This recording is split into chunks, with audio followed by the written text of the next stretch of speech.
का हमारे चैनल पर स्वागत है। आइए आज हम गणित के महत्वपूर्ण चैप्टर शाखा ट्राइगोनोमेट्री, जिसको त्रिकोणमिति कहते हैं, उसके बारे में अध्ययन करेंगे और जानेंगे कि आखिर त्रिकोणमिति होता क्या है। त्रिकोणमिति गणित की वह शाखा है जिसमें त्रिभुज और त्रिभुज से बनने वाले बहुभुजों का अध्ययन किया जाता है। त्रिकोणमिति में सबसे अधिक महत्वपूर्ण समकोण त्रिभुज का अध्ययन है। समकोण त्रिभुज के किसी दो भुजाओं का अनुपात उसके न्यून कोणों के मान पर निर्भर करता है। आइए हम देखते हैं कि किस प्रकार से समकोण त्रिभुज के न्यून कोणों और उसके भुजाओं में अनुपात होता है।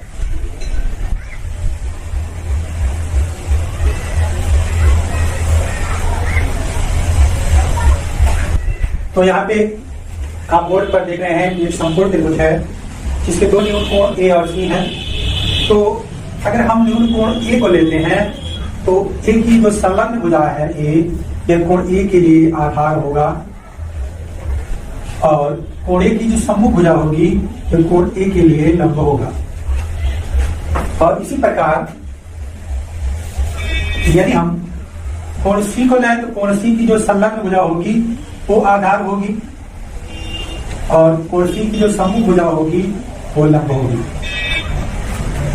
तो शायद उम्मीद है कि आप सभी लोग कोण ए के लिए लंब होगी BC और आधार होगी AB, कोण सी के लिए लंब होगी AB और आधार होगी BC।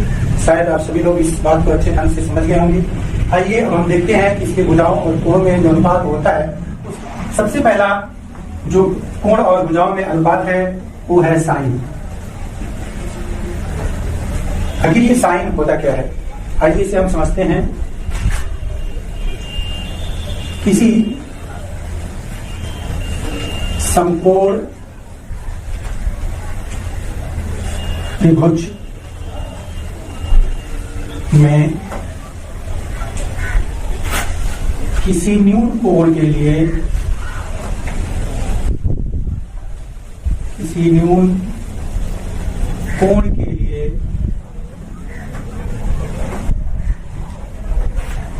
लंब और कर्ण के अनुपात को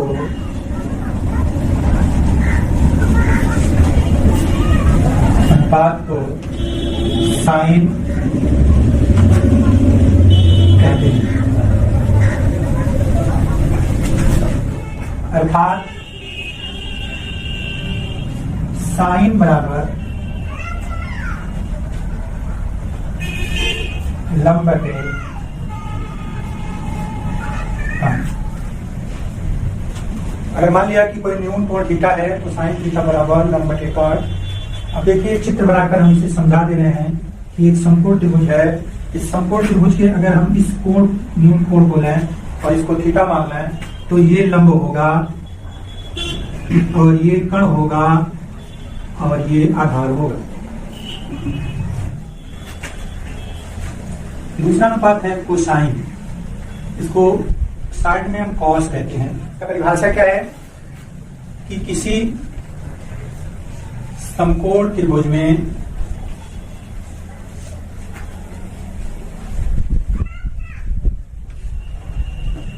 किसी न्यून कोण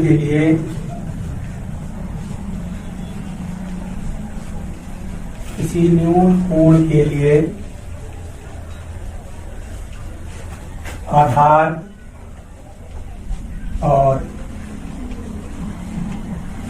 कर्ण के अनुपात को कोसाइन या कॉस कहते हैं। तो कॉस थीटा बराबर आधार बटे कर्ण। अगर एक हम चित्र बना दें, एक समकोण त्रिभुज है, अगर इसको न्यून कोण थीटा मान लें तो इसके लिए ये लंब है और ये आधार है और ये कर्ण है। तो cos थीटा बराबर आधार करते हैं कि आप सभी लोग साइन और कोसाइन का जो परिभाषा है उसको अच्छे ढंग से समझ गए होंगे। आइए अब हम त्रिकोणमिति के तीसरे अनुपात टेंजेंट पर चलते हैं। त्रिकोणमिति का जो तीसरा अनुपात है उसको टेंजेंट कहते हैं और इसको 60 में टैन कहते हैं। ये होता क्या है, आइए इसे अच्छे ढंग से समझ लिया जाए कि किसी समकोण त्रिभुज में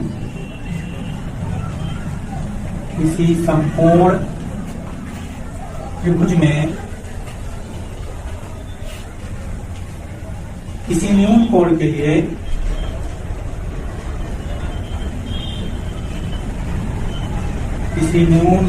लिए लंब और आधार के बीच के अनुपात को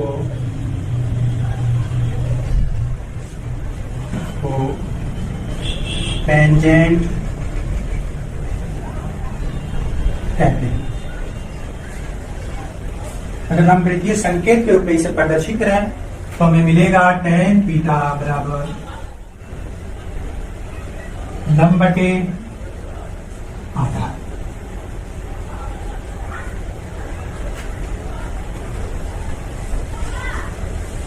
जैसे कि चित्र में हम प्रदर्शित कर रहे हैं कि ये लंब है और ये आधार है और ये कण।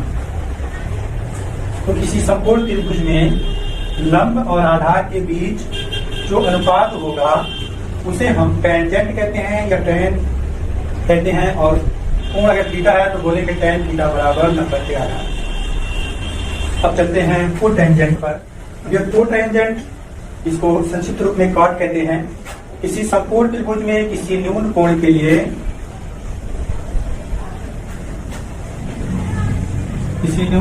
लिए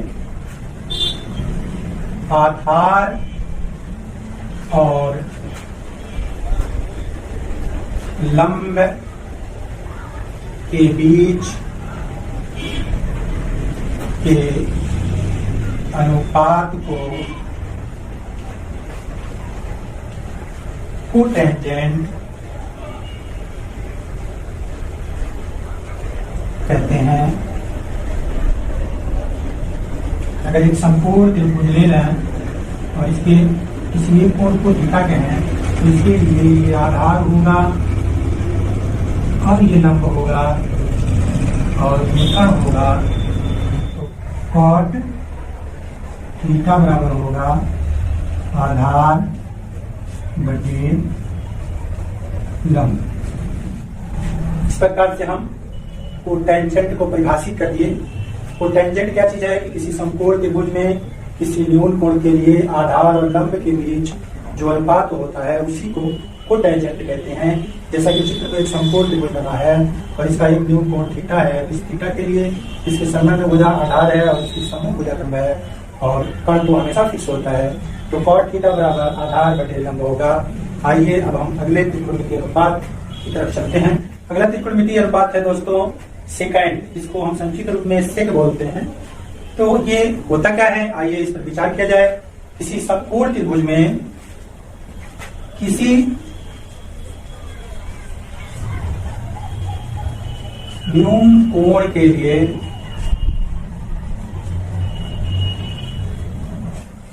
किसी समकोण त्रिभुज में किसी न्यून कोण के लिए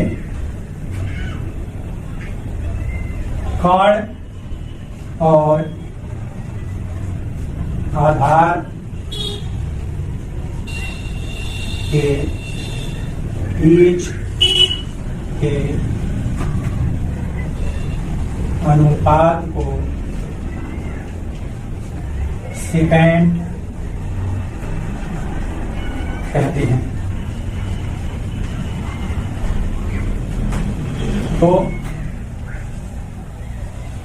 अगर एक हमारा ये समकोण त्रिभुज हो और इसका ये न्यून कोण थीटा हो तो इसके लिए इसकी संलग्न भुजा आधार है और इसकी सम्मुख भुजा लंब है और 90 अंश के सामने की जो सम्मुख भुजा है वो कण है। तो सेकेंड यानी सेक थीटा बराबर होगा कण बटे आधार। इस तरह से आप लोगों को हमने सेकेंड को परिभाषित करके समझाने का प्रयास किया है। सेकेंड क्या है, किसी समकोण त्रिभुज में किसी न्यून कोण के लिए कण और आधार के बीच जो अनुपात होता है उसको सेकेंड कहते हैं। तो सेक थीटा बराबर होता है कण बटे आधार। आइए अब हम त्रिकोणमिति के अगले अनुपात की ओर चलते हैं।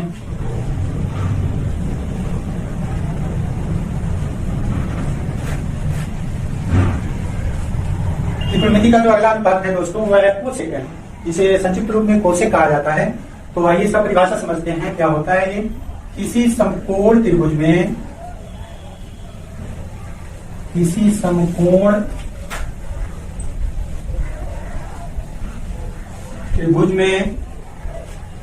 न्यून कोण के लिए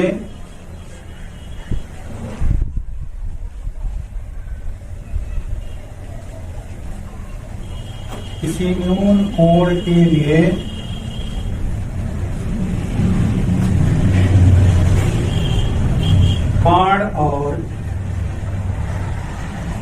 लंब के बीच के अनुपात को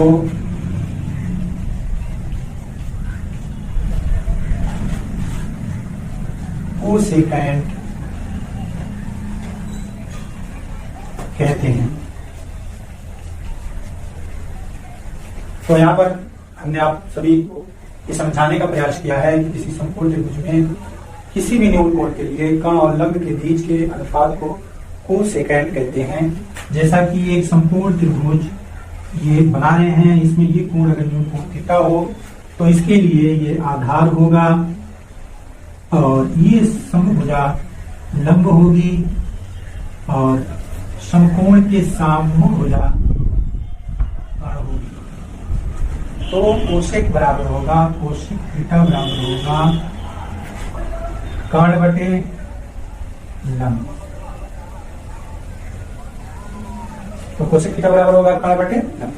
तो इस प्रकार से हमने आप सभी को त्रिकोणमिति के जो 6 अनुपात हैं, 6 अनुपातों को परिभाषित करके समझाने का प्रयास किया है। और जो इसमें मुख्य चीज है वह आप यही याद करेंगे कि साइन थीटा बराबर लंब बटे कण होता है, कास थीटा बराबर आधार बटे कण होता है, टेन थीटा बराबर लंब बटे आधार होता है। और जो बाकी बाद के दिन हैं वह इन्हीं में क्रमानुसार क्रम होते हैं।